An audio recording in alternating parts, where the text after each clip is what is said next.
Hey everyone, today we are in Fort Worth, Texas at the Oakwood Cemetery, and we're here to discover a little bit more about Old West history.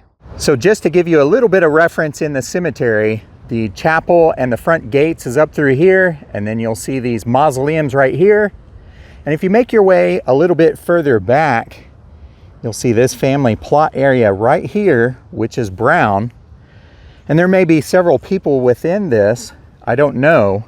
But there is one marker here that'll be interesting for you to find and learn about. This is James M. Brown, 1838 to September 6, 1892.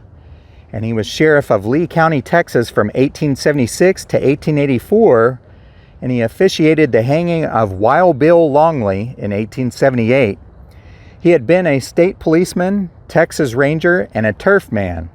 He lived in Fort Worth from 1886 to 1892, and he was killed by Chicago, Illinois police in a gunfight at the Garfield Park racetrack.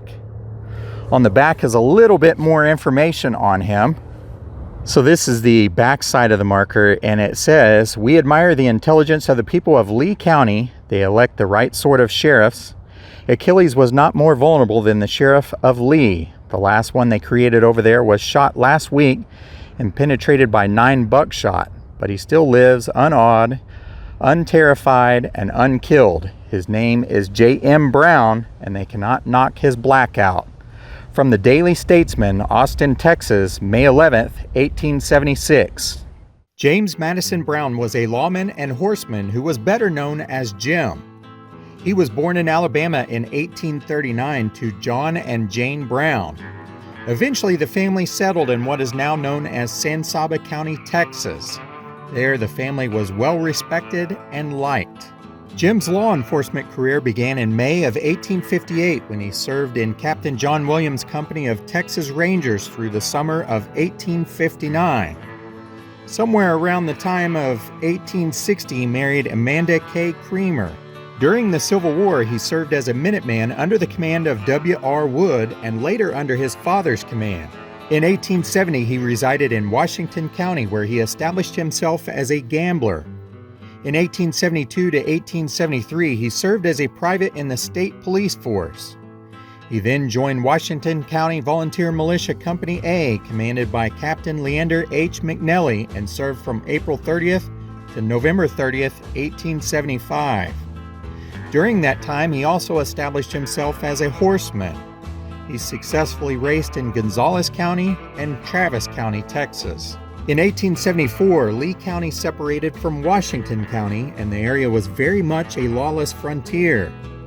On February 15, 1876, Brown was elected to become the second sheriff of Lee County. Brown was described as being very energetic and sought to bring about law and order within the county. He was generally liked by most everyone but the outlaws, in which he feuded with. During his almost 10 years in office, he killed 12 men in the line of duty. He was also wounded in different parts of his body while he was pursuing some horse thieves who subsequently ambushed him. Jim received letters of commendation from 3 governors of Texas. At one time, it was said that he brought in more outlaws than any other lawman during that time period in Texas.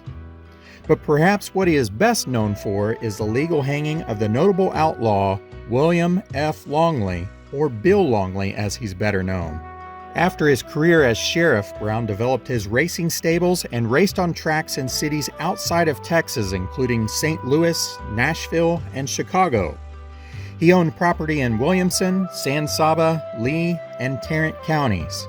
On September 6, 1892, while at the Garfield Park in Chicago, police attempted to arrest Jim on an alleged murder for hire and assassination charge that happened after his time as sheriff in Texas.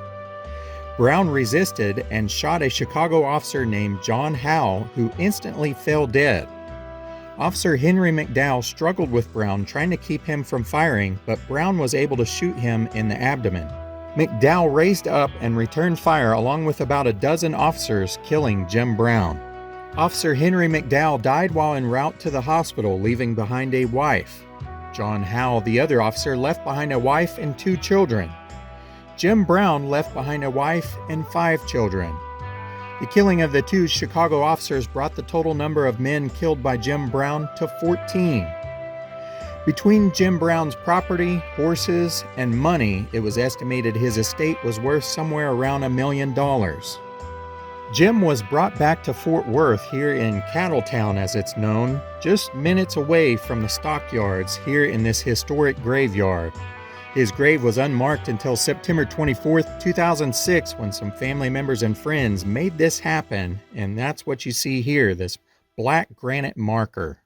So that's going to do it for today's little cemetery visit in Oakwood Cemetery in Fort Worth, Texas. I hope you enjoyed our visit and you learned a little bit of something. As always, I thank you so much for watching, and we'll see you guys next time.